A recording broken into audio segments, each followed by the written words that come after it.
ज्येष्ठ नागरिकांचा बसचा प्रवास सुलभ आणि सोपा व्हावा यासाठी ठाणे महानगरपालिकेच्या परिवहन विभागामार्फत 60 वर्ष पूर्ण आणि त्यावरील ज्येष्ठ नागरिकांना डिजिटल पास वितरित करण्यात येत आहेत। या डिजिटल पासेसचा वितरण समारंभ महापौर शर्मिला पिंपोळकर यांच्या दालनामध्ये करण्यात आला।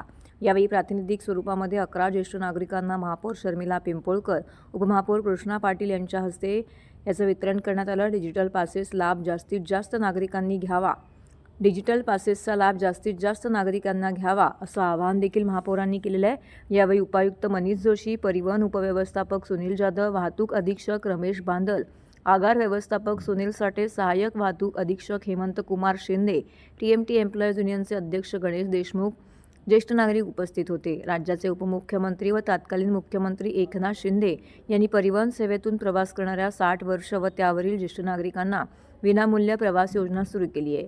बसमधून प्रवास करताना वयाचा पुरावा असलेले शासकीय ओळखपत्र दाखवून 0 तिकिटाद्वारे ही योजना सुरू होती। त्याच धर्तीवरती प्रशासनाने डिजिटल पास सुरू केलेले आहेत। या योजनेला ज्येष्ठ नागरिकांचा उत्स्फूर्त प्रतिसाद मिळत असून 1000 ज्येष्ठ नागरिकांना या पासेसचं वितरण केलं जाणार आहे। तसेच या योजनेसाठी अर्ज स्वीकारण्याची प्रक्रिया सुरू असून टप्प्याटप्प्याने सर्वांना डिजिटल पास दिले जाणार आहेत। डिजिटल पास मिळेपर्यंत जुन्या पद्धतीने 0 तिकीट दिले जाणार असल्याचं परिवहन विभागाकडून सांगण्यात आलं आहे।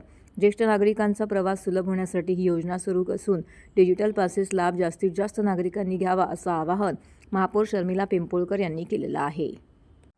महाराष्ट्र राज्याचे लाडके उपमुख्यमंत्री एकनाथजी शिंदे साहेब यांच्या संकल्पनेतून 2023 मध्ये परिवहन बसेससाठी ज्येष्ठ नागरिकांसाठी 60 वर्ष वयावरील ज्येष्ठांसाठी खरं तर ही योजना अंमलात आणली होती साहेबांनी।